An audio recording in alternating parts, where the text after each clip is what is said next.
Hello good morning 11th class last video में मैंने आपको एसेट के बारे में बताया था। टाइप्स ऑफ एसेट्स में non current assets, current assets होती है।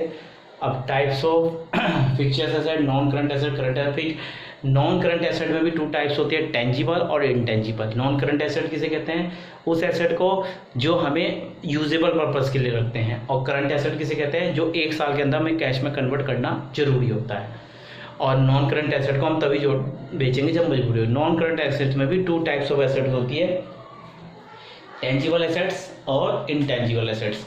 टेंजिबल एसेट्स और इनटेंजिबल एसेट्स में क्या डिफरेंस होता है? टेंजिबल एसेट जिसे हम छू सकते हैं और इनटेंजिबल एसेट्स जिसे हम नहीं छू सकते। एक फिक्चर एसेट्स थी, अगर ज़्यादा क्वांटिटी में हम खर्चा करते हैं तो फिक्चर एसेट बोलते हैं, जैसे advertisement. Tangible asset furniture, intangible asset हमारा गुडविल जिसे हम छू नहीं सकते। अब आइए लायबिलिटीज। पहले हम पहचानेंगे लायबिलिटीज किसे कहते हैं। लायबिलिटीज का मतलब क्या होता है? यानी लायबिलिटीज का मतलब जो हमें एक टाइम के अंदर चुकाना है, किसी से लिया है और उसे चुकाना है, वो हमारी लायबिलिटीज बनी रहती है। यानी किसी से लिए फिर वापस करना है। बिजनेस किसी से लेगा तो वापस करना पड़ेगा, जाहिर सी बात है। तो जो बिजनेस ने किसी से लिया है और बिजनेस को वो वापस करना है, तो वो बिजनेस की क्या होती है? लायबिलिटीज बनी रहती है। क्या बनी रहती है? लायबिलिटीज। तो यहाँ लायबिलिटीज में टू टाइप्स ऑफ लायबिलिटीज होती है, इंटरनल एंड एक्सटर्नल। यानी बिजनेस में वो लायबिलिटीज जो इंटरनल यानी जो बिजनेस में अंदर के आदमी को पेड करनी है, और एक एक्सटर्नल जो बाहर के आदमी को पेड करनी है। अब इंटरनल लायबिलिटीज में क्या होता है और एक्सटर्नल लायबिलिटीज में होता है। इंटरनल लायबिलिटीज में सबसे पहले हम जानेंगे इंटरनल लायबिलिटीज में, जैसे कैपिटल, यानी जो बिजनेसमैन है जिसने बिजनेस शुरू किया उसका लगाएगा पैसा, वो प्रॉफिट, जो बिजनेसमैन को प्रॉफिट होगा। ये इंटरनल लायबिलिटीज है जो बिजनेसमैन को वापस करनी है। रिजर्व, प्रॉफिट का वो पार्ट जो जमा करके रखा उसे रिजर्व कहते हैं। यानी प्रॉफिट में से उठाया हुआ वो पार्ट जो जमा करके रखा है कि फ्यूचर में कोई लायबिलिटीज हो जाएगी, उसको कवर करने के लिए उसे हम रिजर्व बोलते हैं। ठीक है, तो कैपिटल, रिजर्व, प्रॉफिट, ये इंटरनल लायबिलिटीज में आते हैं। अब आते हैं एक्सटर्नल लायबिलिटीज। एक्सटर्नल लायबिलिटीज उसे कहते हैं जो बाहर के आदमी को पेड किया जाता है। एक्सटर्नल लायबिलिटीज उसे कहते हैं जो बाहर के आदमी को हमें पेड करना पड़ता है। तो एक्सटर्नल लायबिलिटीज में हमारी टू टाइप्स लायबिलिटीज होते हैं, नॉन करंट लायबिलिटीज और करंट लायबिलिटीज। अब नॉन करंट लायबिलिटीज में क्या फर्क होता है? नॉन करंट लायबिलिटीज जो लायबिलिटीज हमें पेड करने में 4-5 साल लग जाए, यानी 2-3 साल से ज़्यादा पीरियड लग जाता है, यानी लंबे समय में हमें लायबिलिटीज को पेड करना पड़ता है, उसका ड्यूरेशन टाइम पीरियड ज़्यादा होता है, उसे नॉन करंट लायबिलिटीज बोलते हैं। और करंट लायबिलिटीज बोलते हैं वो लायबिलिटीज जिसे विद इन 1 ईयर्स, यानी 1 साल के अंदर, विद इन 1 ईयर्स यानी 1 साल के अंदर जिस लायबिलिटीज को हमें पेड करना है, ताकि हम दोबारा नई लायबिलिटीज बना सकें। यानी जैसे मैंने उधार माल खरीदा, आप उसे उधार माल खरीदने की पेमेंट करेंगे तभी तो मैं दोबारा उधार माल खरीदूंगा, तो उसे करंट लायबिलिटीज बोलते हैं। तो करंट लायबिलिटीज जिसे हम विद इन 1 ईयर पेड करते हैं, और नॉन करंट लायबिलिटीज जिसे हमें टाइम पीरियड लगता है पेड करने में। अब नॉन करंट लायबिलिटीज में बहुत तरह है, जैसे लॉन्ग टर्म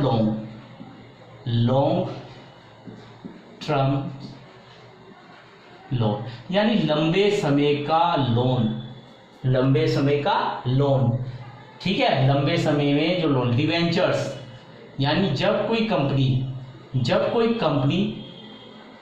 या ऑर्गेनाइजेशन लोन लेती है, पब्लिक कंपनी या ऑर्गेनाइजेशन लोन लेती है, तो उसकी जगह एक डॉक्यूमेंट्स इशू करती है, तो उसे डिवेंचर कहते हैं।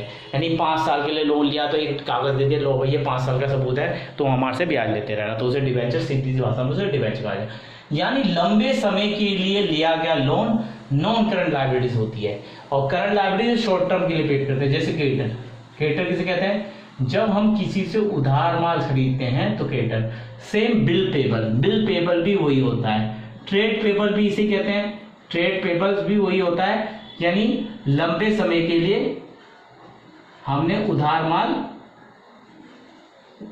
खरीदा, नहीं, जब हम उधार माल खरीदते हैं तो क्रेडिटर बनता है। जब हम उधार माल खरीदते हैं क्या बनता है? क्रेडिटर, बीपी, ट्रेड पेबल्स, ये सारी चीजें क्या है? कच्चा माल उधार खरीदा तैयार करने के लिए, बिजनेस में बेचने के लिए, तो क्रेडिटर्स, बीपी, ट्रेड पेबल कहलाता है। आउटस्टैंडिंग एक्सपेंसेस क्या होती है? हमारे आउटस्टैंडिंग एक्सपेंसेस मैंने आपको पहले भी वीडियो में आपको समझाया था, तो उस वीडियो को आप दोबारा देख सकते हैं। वीडियो से यही फायदा है कि वीडियो को आप 4 बार 5 बार देख सकते हैं, तो वीडियो में आपको पता चल जाएगा आउटस्टैंडिंग एक्सपेंसेस किसे कहते हैं। यानी वो एक्सपेंसेस जो मैं टाइम पीरियड पर नहीं दे पाया, यानी मुझे इस साल का रेंट देना था, वो रेंट में इस साल नहीं चुका पाया, आउटस्टैंडिंग एक्सपेंस कहलाती है और वो मुझे चुकानी है। अनएक्रूड इनकम, यानी मैंने कोई काम नहीं किया और मुझे एडवांस में पैसा मिल गया, उसे अनएक्रूड इनकम कहते हैं। ये नॉन करंट लायबिलिटीज होती है।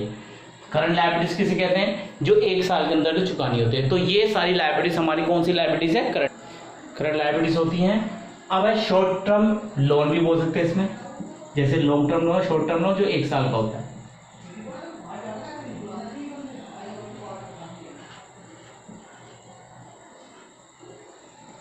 तो इस तरह से एक्स्ट्रा लायबिलिटीज टू टाइप्स होती है, non current liabilities, current liabilities. Non current जो हमें टाइम पीरियड लग जाता है, 3-4 साल 5 साल ज्यादा समय में पेड करनी पड़ता है। करंट लायबिलिटी जो हमें एक साल के अंदर पेड करने हैं। ये सारी लायबिलिटीज जो विद इन 1 ईयर हमें पेड करनी पड़ती है, और ये सारी लायबिलिटीज जो हमें पेड करने में टाइम लग जाता है। और ये वो लायबिलिटीज है जो अंदर के आदमियों को देनी है, यानी घर के आदमियों को देनी है, खुद के मालिक को देनी है, उसका जो पार्ट है।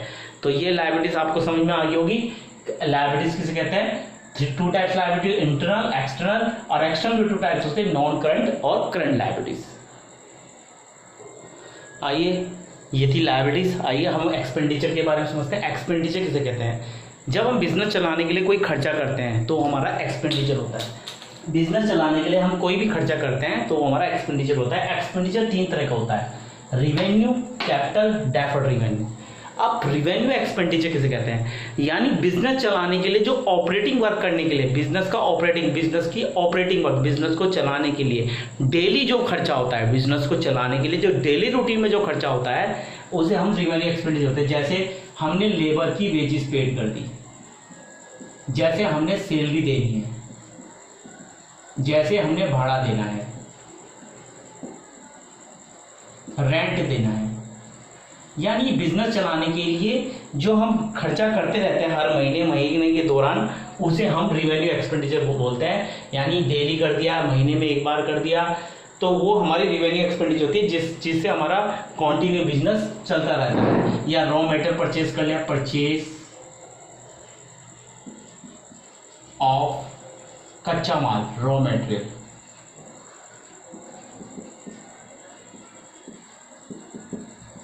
कच्चा माल खरीद लिया। अब आइए कैपिटल।